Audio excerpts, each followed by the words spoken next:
Hello मित्रांनो, कसे आहात? छान आहात ना? आज मी तुम्हाला एका किसानाची आणखीन चिमण्यांची गोष्ट सांगणार आहे. एका गावामध्ये की नाही एक किसान होता. त्यांनी काय केलं की आपल्या शेतामध्ये एक रूम बांधली. त्या रूम मध्ये जे आहे त्यांनी आपलं सगळं धान्य एकत्र ठेवलं. त्या रूमला त्यांनी एक छोटस भोक केलं, ज्याने की त्या भोकातून सूर्यप्रकाश आतमध्ये यावा. आणखी त्यांनी धान्य ठेवून दरवाजा बंद केला आणि ताळा लावून तो आपल्या घरी गेला. मग काय झालं की तिकडनं जंगलामधल्या काही चिमण्या फिरत फिरत जे आहे त्याच्या शेताकडे आल्या. तिथे त्यांनी रूम बनलेला पाहिला.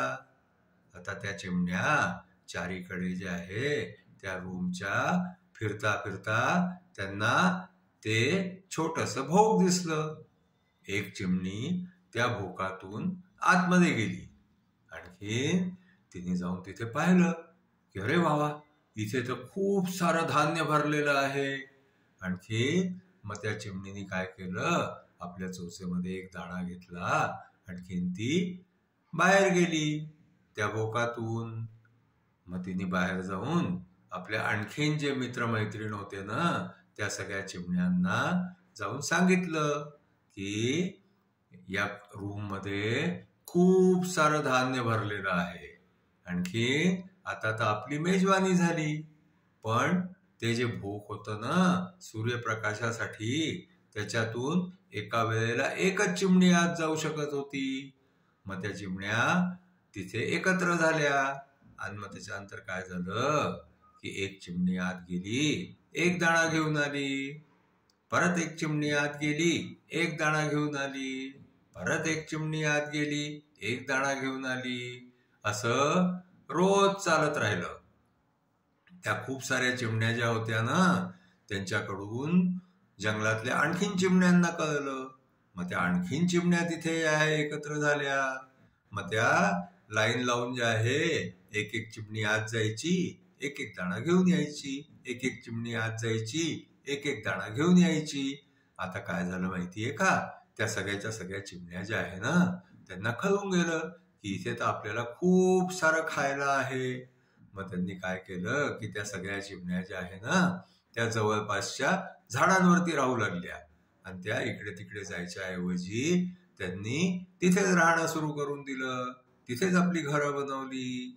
मग काय झालं की एक दिवस तो किसान जो आहे तो तिकडनं आपल्या शेतावर आला. मग त्यांनी शेतावरती येऊन पाहिलं की अरे, आपल्या जवळपासच्या सगळ्या झाडांवरती एकदम इतक्या साऱ्या चिमण्या कुठं येऊन गेल्या आणि इतका चिवचिवाट होत राहिलेला आहे. तर त्याला खूप आश्चर्य झालं.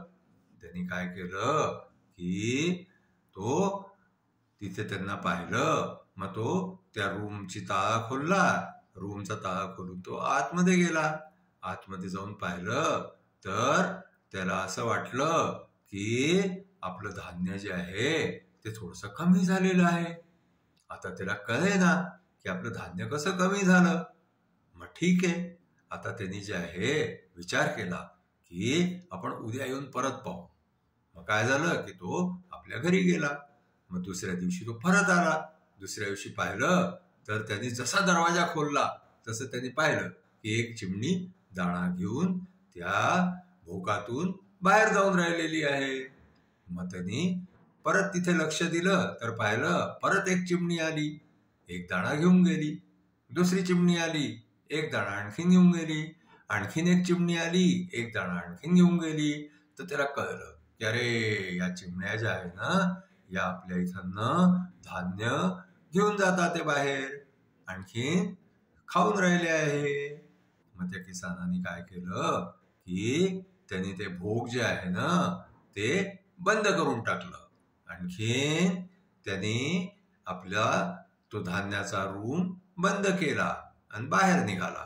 आणि मग त्यांनी रोज काय केलं की थोडंसं धान्य जे आहे ते बाहेर तो चिमण्यांसाठी ठेवू लागला. कारण तो किसान जे आहे ना तो खूपच छान होता. तो खूप परोपकारी होता, खूप दयाळू होता. त्याला चिमण्यांवरती दया आली. मग त्यांनी थोडंसं धान्य रोज बाहेर ठेवायची व्यवस्था केली.